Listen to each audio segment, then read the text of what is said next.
ఒక హిందూ ఆడపిల్లని బంగ్లాదేశ్లో ఒక అరాచకం చేశారు, అత్యాచారం చేశారు. ఆమె చేసిన తప్పేంటి అంటే రథయాత్రకి వెళ్ళొచ్చిందంట. రథయాత్రకి వెళ్ళొచ్చినందుకు గాను నువ్వు ఆ ధర్మాన్ని ఎట్లా పాటిస్తావంటూ ఆమె మీద దారుణాతి దారుణమైనటువంటి చర్యలకి పాల్పడ్డటువంటి వాళ్ళని ఎట్టకేలకు అరెస్ట్ చేశారు. ఎందుకని? ఆ ప్రాంతంలో హిందువులు పెద్ద ఎత్తున మెజారిటీలో ఉన్నారు.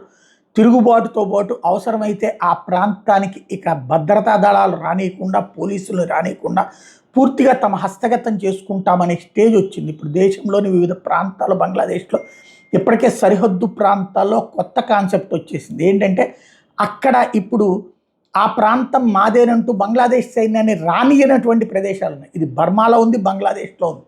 సరిహద్దు ప్రాంతాల్లో ప్రజలు తిరుగుబాటు చేసి సైన్యాన్ని కానీ ప్రభుత్వాన్ని కానీ దగ్గరికి రానియకుండా అక్కడ సొంత ప్రభుత్వాలు, లోకల్ ప్రభుత్వాలు ఏర్పడిపోతున్నాయి. అలాంటి సిచ్యువేషన్ హిందూ డామినేటెడ్ ప్రాంతాల్లో వస్తే ప్రమాదం అన్నటువంటి ఉద్దేశంతో అర్జెంటుగా అరెస్ట్ చేస్తే ఎవరయ్యా వాళ్ళు ఈ దారుణానికి పాల్పడినటువంటి వాళ్ళు అంటే బిఎన్పి లీడర్స్. ఏ బిఎన్పి లీడర్స్ని అయితే జైలు నుంచి విడుదల చేశారు హిందువుల మీద దాష్టికాలు చేసేవాళ్ళని, ఆ దరిద్రులు చేస్తున్నటువంటి ఘాతుకు మీద